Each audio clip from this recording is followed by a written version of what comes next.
Stephen Hawking, जिन्होंने मौत को भी मात दे दी, उनका जन्म 8 जनवरी 1942 को हुआ था। वह एक अच्छे शिक्षित परिवार में पैदा हुए थे, परंतु उनके परिवार की आर्थिक अवस्था ठीक नहीं थी और आपको यह जानकर हैरानी होगी कि स्टीफन हॉकिंग इस दुनिया के महान ब्रह्मांड विज्ञानी थे। उनका स्कूली जीवन बहुत उत्कर्षित नहीं था। वह शुरू में अपनी क्लास में औसत से कम अंक पाने वाले स्टूडेंट थे, किंतु उन्हें बोर्ड गेम खेलना अच्छा लगता था। उन्हें गणित में बहुत दिलचस्पी थी। यहाँ तक उन्होंने गणित समीकरणों का हल करने के लिए कुछ लोगों की मदद से पुराने इलेक्ट्रॉनिक उपकरणों के हिस्से से एक कंप्यूटर बना दिया। 11 वर्ष की उम्र में स्टीफन स्कूल गए और उसके बाद यूनिवर्सिटी कॉलेज ऑक्सफोर्ड गए। स्टीफन गणित का अध्ययन करना चाहते थे, लेकिन यूनिवर्सिटी कॉलेज में गणित उपलब्ध नहीं था, इसलिए उन्होंने भौतिकी अपनाई।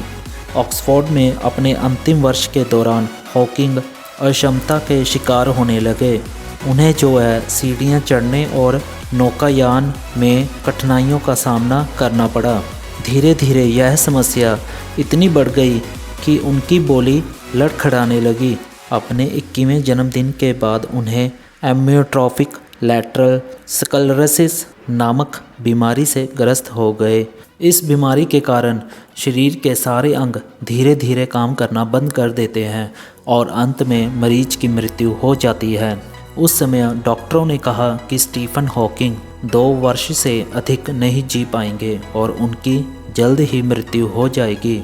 धीरे धीरे हॉकिंग की शारीरिक क्षमता में गिरावट आना शुरू हो गई। उन्होंने बैसाखी का इस्तेमाल शुरू कर दिया और नियमित रूप से व्याख्यान देना बंद कर दिया। उनके शरीर के अंग धीरे धीरे काम करना बंद हो गए और उनका शरीर धीरे धीरे एक जिंदा लाश सामान्य बन गया। लेकिन हॉकिंग ने विकलांगता को अपने ऊपर हावी नहीं होने दिया। उन्होंने अपने शोध कार्य और सामान्य जिंदगी को रुकने नहीं दिया।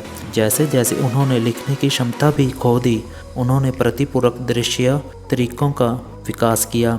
यहाँ तक कि वह समीकरणों को ज्यामिति के संदर्भ में देखने लगे।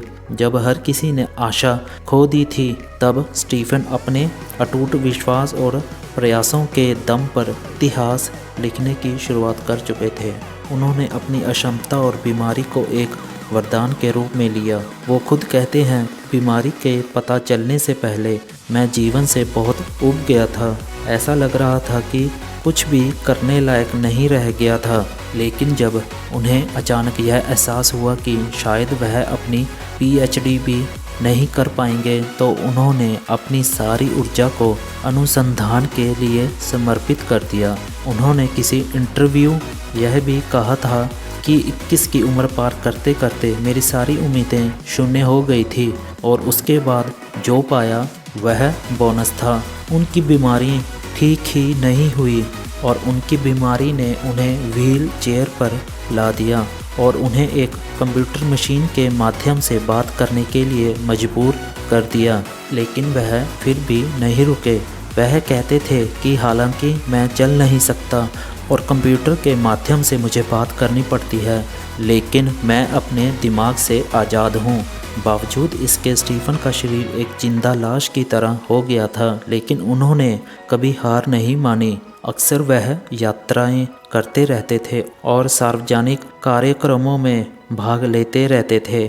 उन्होंने विश्व में कई महत्वपूर्ण विचारधाराएं प्रदान की और अंतरिक्ष विज्ञान के क्षेत्र में अपना अतुल्य योगदान दिया। वह अंतरिक्ष में जाना चाहते थे और वह कहते थे कि उन्हें खुशी होगी कि भले ही उनकी अंतरिक्ष में मृत्यु हो जाए। जीने की इच्छा और चुनौतियों को स्वीकार करने के लिए तत्परता से स्टीफन ने यह साबित कर दिया कि मृत्यु निश्चित है, लेकिन जन्म और मृत्यु के बीच कैसे जीना चाहते हैं वह हम पर निर्भर करता है। हम खुद को मुश्किलों से घिरा पाकर निराशावादी नज़रिया लेकर मृत्यु का इंतजार कर सकते हैं, या जीने की इच्छा और चुनौतियों को स्वीकार कर खुद को अपने सपनों के प्रति समर्पित करके एक उद्देश्यपूर्ण जीवन जी सकते हैं। आज की वीडियो में बस इतना ही। कल फिर मिलेंगे एक और नई वीडियो के साथ। और जाने से पहले दोस्तों वीडियो को लाइक ज़रूर कर देना और हमारे चैनल को भी सब्सक्राइब ज़रूर कर देना। धन्यवाद दोस्तों।